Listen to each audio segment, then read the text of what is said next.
विद्यार्थी मित्रों नमो नमः। बाल जूनियर क्लासेज में आपका स्वागत है। विद्यार्थी मित्रों, हिंदी व्याकरण में क्रिया बहुत इंपॉर्टेंट टॉपिक है, जहां से हर जगह से प्रश्न कहीं न कहीं पूछा गया है। तो आया हम क्रिया किसे कहते हैं। क्रिया की परिभाषा मैंने लिखा है, जिस शब्द से किसी कार्य का करना या होना पाया जाता है उसे क्रिया कहते हैं। क्रिया में दो प्रकार की क्रिया होती है, एक रचना के आधार पर, एक उत्पत्ति के आधार पर। क्रिया में दो प्रकार की होती है, एक रचना के आधार पर, रचना के आधार पर और दूसरा उत्पत्ति के आधार पर।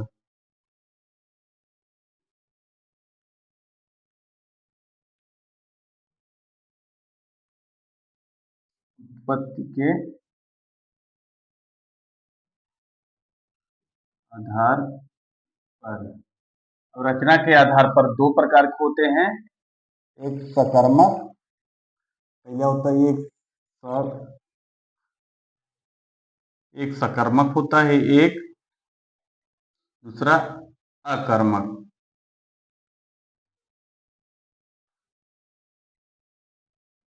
अकर्मक और उत्पत्ति के आधार पर चार प्रकार के होते हैं। उत्पत्ति के आधार पर चार प्रकार के होते हैं। कौन कौन से होते हैं उसको बताते हैं। उत्पत्ति के आधार पर एक संयुक्त क्रिया, पहले होता है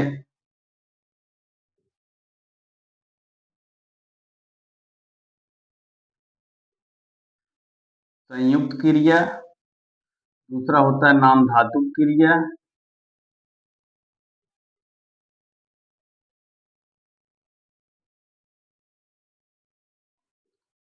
क्या क्या होता है, एक संयुक्त क्रिया होता है, दूसरा होता है नाम धातु क्रिया, तीसरा होता है द्व्यर्थक क्रिया, एक संयुक्त क्रिया, नाम धातु क्रिया, पूर्वकालिक क्रिया,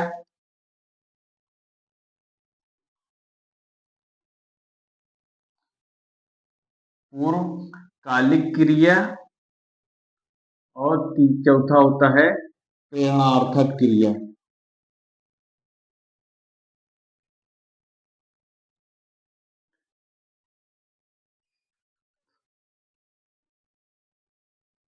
प्रेरणार्थक क्रिया, इस प्रकार से हमने क्रिया को देखा है। रचना के आधार पर सकर्मक, अकर्मक और उत्पत्ति के आधार पर संयुक्त क्रिया, नाम धातु क्रिया, पूर्वकालिक क्रिया, प्रेरणार्थक क्रिया।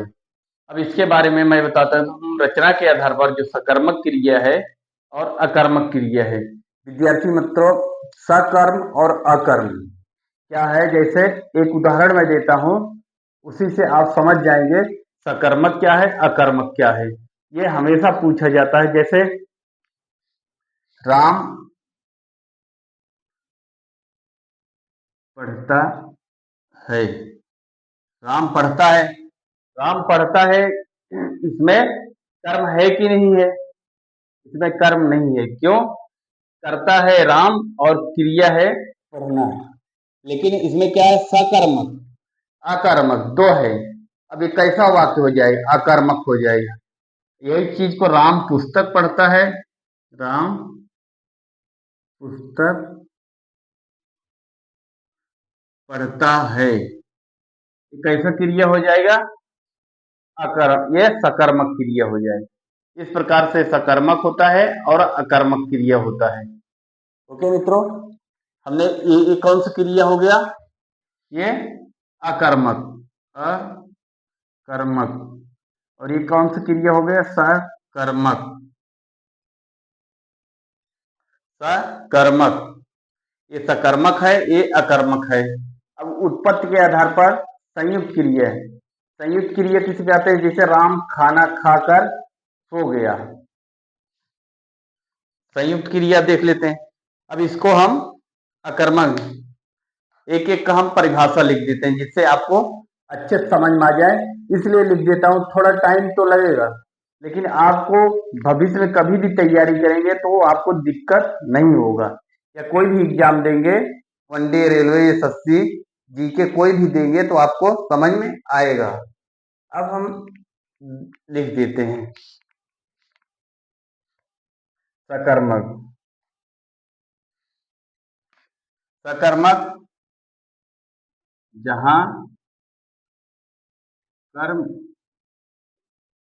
पाया जाता है उसे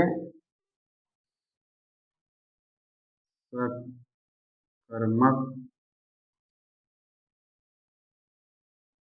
क्रिया कहते हैं। उदाहरण देख ले, उदाहरण देख लिए। मित्तल ने पानी पिया। राम पुस्तक पढ़ता है। पहले राम पुस्तक पढ़ता है। राम क्या है? जहां कर्म पाया जाता है उसे सकर्मक क्रिया कहते हैं। जैसे राम पुस्तक पढ़ता है, यहाँ पुस्तक क्या है? कर्म है। राम क्या है? करता है। और पढ़ना क्या है? क्रिया है। इस प्रकार इसमें कर्म है तो कैसे क्रिया हो गया? सकर्मक। दूसरा देख ले, हनुमान ने लंका जला दिया।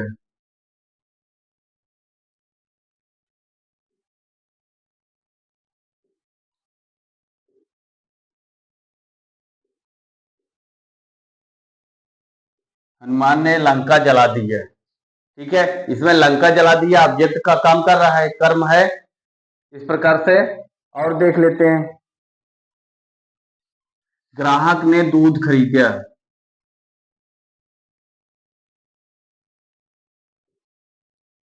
दूध खरीदा। ग्राहक ने दूध खरीदे। ये सब उदाहरण हम क्या है? सकर्मक क्रिया है। ओके मित्रों, अब इस प्रकार से हम अकर्मक देख लेते हैं।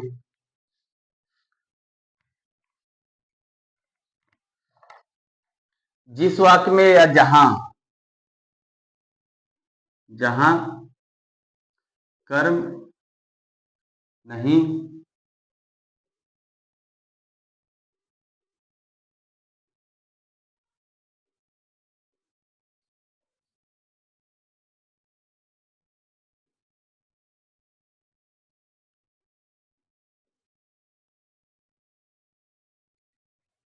जहां कर्म नहीं पाया जाता है उसे अकर्मक कहते हैं। अकर्मक जैसे राम पढ़ता है।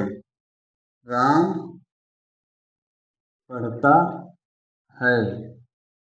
महेश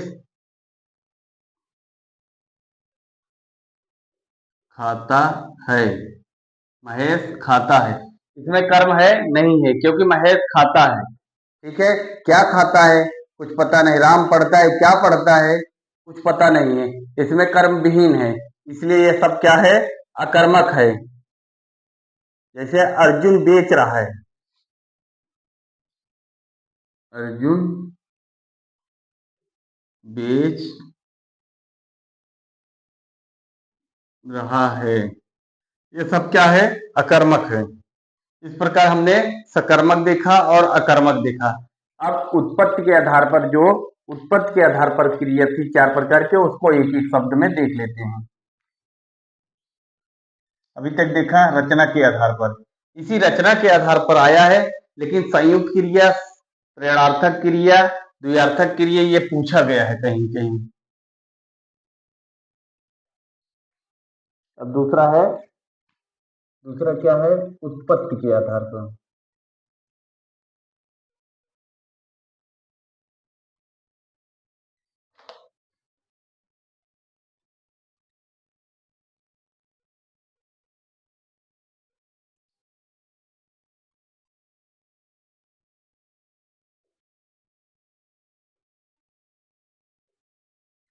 उत्पत्ति के आधार पर क्रिया के भेद।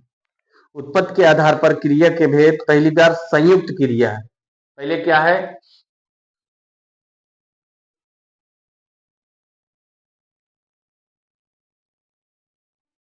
संयुक्त क्रिया। अब हम संयुक्त क्रिया किसे कहते हैं? अब हमको पता होना चाहिए संयुक्त क्रिया किसे कहते हैं। संयुक्त इसमें दो या दो से अधिक क्रियाएं होती हैं।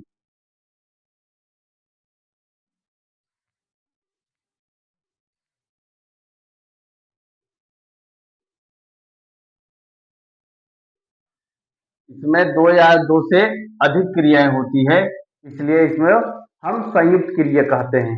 अब उदाहरण देख लेते हैं।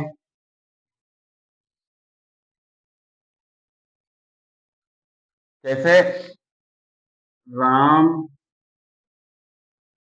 खाना खाकर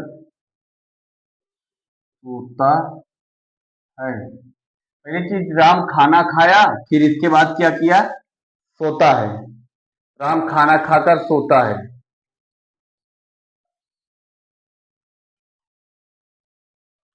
अब हम संयुक्त क्रिया के बाद दूसरा क्रिया देख लेते हैं, कैसा है?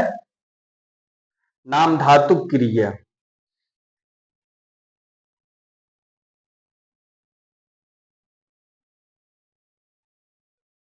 नाम धातुक क्रिया। नाम धातुक क्रिया है जो क्रियाएं संज्ञा या विशेषण से बनती है। जो क्रियाएं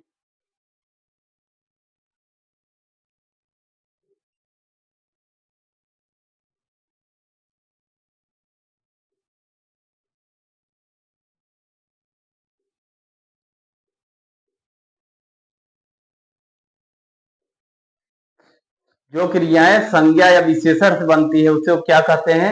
उसे हम नाम धातुक क्रिया कहते हैं।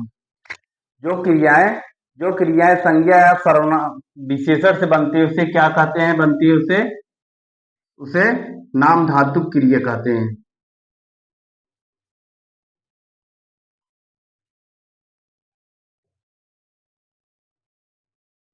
उसे हम नाम धातुक क्रिया कहते हैं। अब इसका उदाहरण देखते हैं। बात से बतियाना, जैसे बात है, बात से बतियाना। बात से बतियाना। जैसे हाथ है तो हथियाना, हाथ से हथियाना। ये सब क्या है? नाम धातुक क्रिया है। जैसे कोई बात हुआ, बतियाना, इसमें विशेषण भी आ गया। बात है, बतियाना, नाम है, हाथ है, हथियाना। इस प्रकार नाम धातुक क्रिया हो गया। अब तीसरा हमने क्या करें लेते हैं? प्रेरणार्थक क्रिया। तीसरा कौन है? प्रेरणार्थक क्रिया।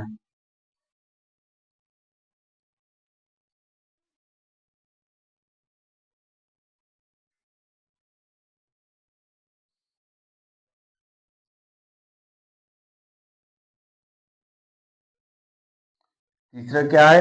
प्रेरणार्थक क्रिया।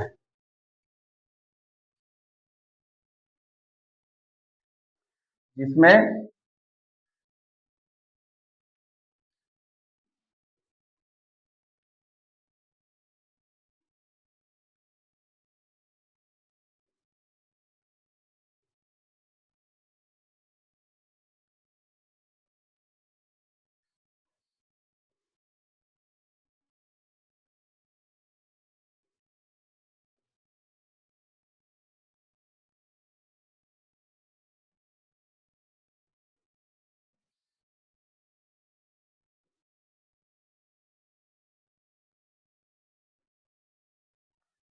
जिसमें किसी दूसरे व्यक्ति द्वारा प्रेरित किया जाए कार्य करने के लिए, उसे क्या कहते हैं? उसे प्रेरणार्थक क्रिया कहते हैं।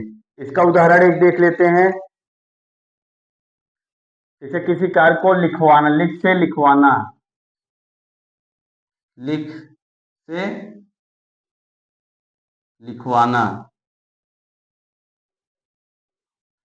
लिखवाना, लिख से लिखवाना, पढ़ से लिख से लिखवाना, पढ़ से पढ़वाना इत्यादि काम क्या है? हमारा प्रेरणार्थक क्रिया है। इसके बाद पूर्वकालिक क्रिया, चौथा क्या है?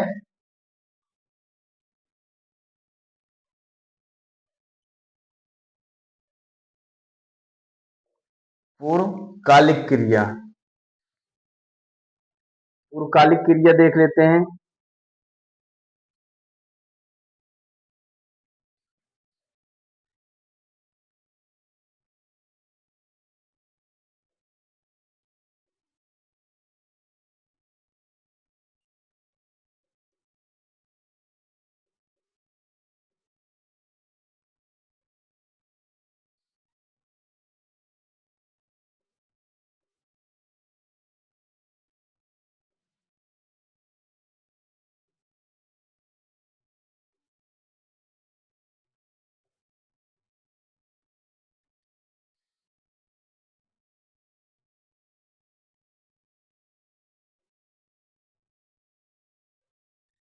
जिन क्रियाओं से पहले कोई अन्य क्रिया है उसे पूर्वकालिक क्रिया कहते हैं। जिन क्रियाओं से पहले कोई अन्य क्रिया है उसे हम पूर्वकालिक क्रिया कहते हैं।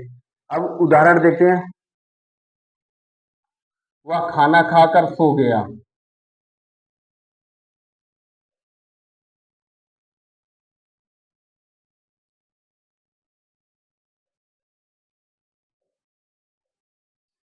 वह खाना खाकर सो गया। वह खाना खाकर सो गया। कैसे गया?